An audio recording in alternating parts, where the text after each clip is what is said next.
और अब बात ओबीसी बिल की करेंगे, जिसे लेकर सरकार को घेरने वाले विपक्षी दल सरकार के साथ है। ओबीसी बिल पर आज लोकसभा में चर्चा होगी। इस बिल के पास हो जाने के बाद राज्य खुद ओबीसी लिस्ट बना पाएंगे।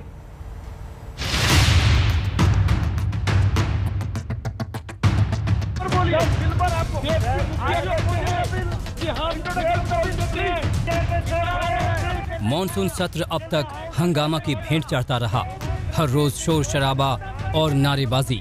लेकिन एक बिल है जिसमें विपक्ष और सरकार एक सुर में बात कर रही है। ये है ओबीसी संशोधन बिल। कल इस बिल को लोकसभा में रखा गया और दोपहर इस बिल पर चर्चा और बहस होगी। अगले साल कई राज्यों में चुनाव हैं। ऐसे में इस बिल को सरकार का ओबीसी कार्ड के तौर पर देखा जा रहा है। मामला वोट का हो तो विपक्ष कैसे पीछे रहता, कैसे सरकार को ही इसका क्रेडिट लेने देता। जब ये सदन में 102 अमेंडमेंट बिल पास किया गया था, हम लोग सरकार को ये नसीहत दी थी, ये सचेत किया था कि आप प्रदेशों की अधिकार को हनन मत किया करो।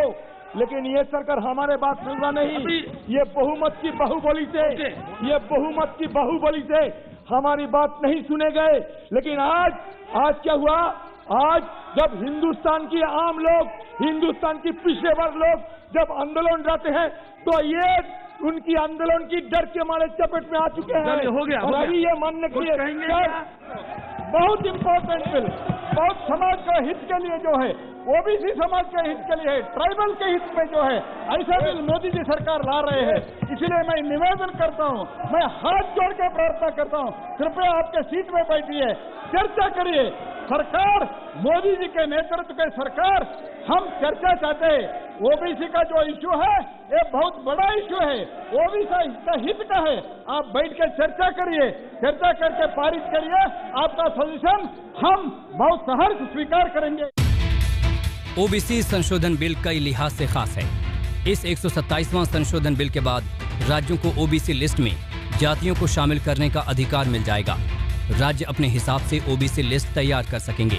2018 के संविधान संशोधन से रोक खत्म होगी। विरोध पार्टी के जितने भी नेता हैं और मेंबर्स ऑफ पार्लियामेंट इस बिल का हम समर्थन करेंगे। इसलिए हम ये चाहते हैं आज जो पार्लियामेंट में इंट्रोडक्शन हो रहा है उसी वक्त वो चर्चा करके उसको पास करना चाहिए। उनसे पहले पूछा क्या चाहते हो तो उन्होंने 3 इशू बताए। उन 3 इशू पे हम चर्चा करने के लिए तैयार हैं। उन्होंने ही सहमति प्रकट की थी।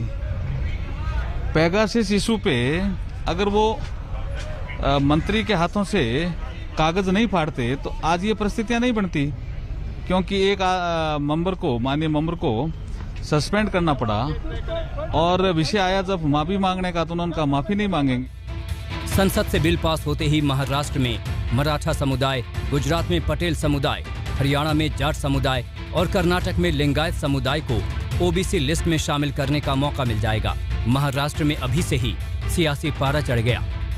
बैकवर्ड घोषित करने का जो अधिकार स्टेट का था वो जो चला गया था वो अब स्टेट को वापस मिल रहा है, तो पहले वो कार्रवाई तो पूरी करें बैकवर्डनेस की। इसलिए ये मुझे ऐसा लगता है कि एक प्रकार से अपनी जिम्मेदारी को टालने का ये काम है। जब ये मांग उठती है तो जो आपको जिम्मेदारी दी है, क्योंकि सुप्रीम कोर्ट ने मराठा बैकवर्डनेस का जो एक रिपोर्ट था उसको नकार दिया, तो नए सिरे से बैकवर्ड घोषित करना पड़ेगा। तो अब तक तो ये कह सकते थे कि भाई करना है, लेकिन जी हमारे पास तो स्टेट के पास कोई अधिकार ही नहीं है। अब ऐसा नहीं है, अब इस अमेंडमेंट से सारा अधिकार स्टेट को मिल रहा है, उनकी जिम्मेदारी उनको करना। ओबीसी संशोधन बिल के बाद सुप्रीम कोर्ट राज्यों के आरक्षण वाले फैसले पर रोक नहीं लगा सकेगा। अब भी आरक्षण की सीमा 50% ही है।